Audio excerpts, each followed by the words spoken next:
আজ পুরো দিনটাই পুরো ব্যস্ততম করে কেটেছে। পুরো ব্লগটা দেখো, দেখতে পারবে যে আমি সকাল থেকে বিকেল অবধি কি করলাম। তো সকালবেলায় চলে আসলাম হচ্ছে পারামের পাপার জন্য রেডি করতে নাস্তা, আর তার সাথে নাস্তা খেয়েও যাবে। আর আজকে গরমটা কিন্তু বেশ পড়েছিল, ব্লগটা গতকালকে। আর প্রথমেই তো সকাল থেকেই ভাবতে হয় যে কি বানাবো। তারপর ফ্রিজ খুলে দেখি কটা বরবটি আর আলু পড়ে রয়েছে, ভাবলাম সেটাই বানাই। মিস্টার সিং মানে পারামের পাপা আমাকে আগেই বলেছিল যে একদম হালকা পাতলা বানাবে, কারণ বেশ কিছুদিন ধরে বাইরে খাবার খেতে হচ্ছে। কারণ কিছু না কিছু অফিসে প্রোগ্রাম বা অফিসে কেউ না কেউ খাওয়াচ্ছিল বলে বাইরে যেহেতু খাবার খেতে হচ্ছে, তো আমাকে বলেইছিল যে একদম হালকা পাতলা কিছু বানিও। তাই আমি হালকা করেই বরবটি আলুর সবজিটা বানিয়েছিলাম, আর বেশি করে বানিয়ে দিয়েছিলাম যাতে আমাদেরও সকালে নাস্তা হয়ে যায়। আর এখানে সব প্রথমে আগে রুটি করে নেবো, তারপরে হচ্ছে পরোটা বানিয়ে নেবো। দুটো পেঁয়াজ পরোটা বানালাম, আর বাকি নর্মাল পরোটা বানিয়ে টিফিন দিয়ে দিলাম। তো মিস্টার সিং চলে গেছে অফিসে, আর আমি দেখো চা নিয়েই বসে পড়েছি। আমি একটুখানি সকালবেলা চা না খেলে আমার একটু মাথাটা প্রচণ্ড হ্যাং হয়ে যায়।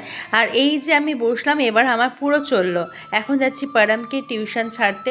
পারামকে সকালবেলায় টিউশন ছিল, পারামকে টিউশন ছেড়ে চলে আসলাম হচ্ছে মাছ বাজারে। কালকে সেরকম মাছ কিছু ভালো পাইনি, তো ভাবলাম কী নেবো, তো ভাবলাম যে কাটা পোনাই নিয়ে নিই। তারপর আমি নিলাম হচ্ছে রুই মাছ নিয়ে আর মায়ের জন্য থোড় নিয়ে নিলাম। তো মাকে মাছ দিয়ে দিলাম, মাকে মাছ দিয়ে চলে আসলাম হচ্ছে বাড়িতে। তো বাড়িতে সকালবেলা বানিয়েছিল পিসি হচ্ছে রুটি, আর আমার সবজি বানানোই ছিল। তারপর টিফিন করে আর ঘরে কিছু কাজ করে চলে আসলাম আবার পারামকে নিতে। তো পারামকে নিয়ে এসে কিন্তু পারামকে ফ্রেশও করে দিয়েছিলাম। তারপরও জিদ করছিল আমি নিজে নিজে গ্লুকন্ডি বানাবো। আচ্ছা ঠিক আছে, বানাও নিজে নিজে গ্লুকন্ডি। তারপর নিজের গ্লুকন্ডি বানিয়ে নিজেই বলেছে খুব টেস্টি হয়েছে মাম্মি। তারপর চলে আসলাম এই চাদরটা চেঞ্জ করতে। অনেক দোনো করছিলাম চাদরটা চেঞ্জ করব কি করব না। তারপর লাস্টে ভাবলাম না, চাদরটা চেঞ্জ করব, আর তার সাথে এই গাদ্দাটাকে সরিয়ে আমি একটুখানি খাটের আধা কোণাটাকেও পরিষ্কার করব।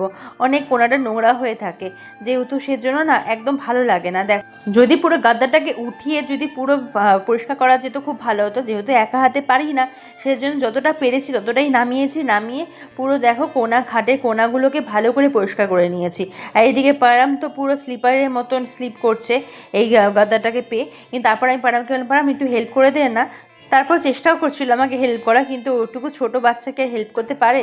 তারপর দেখো যেই দেখেছে পরিষ্কার খাট নিয়ে চলে এসেছে বই খাতা নিয়ে, কত যে পড়বে তার নাই ঠিক, বই খাতা নিয়ে চলে এসেছে।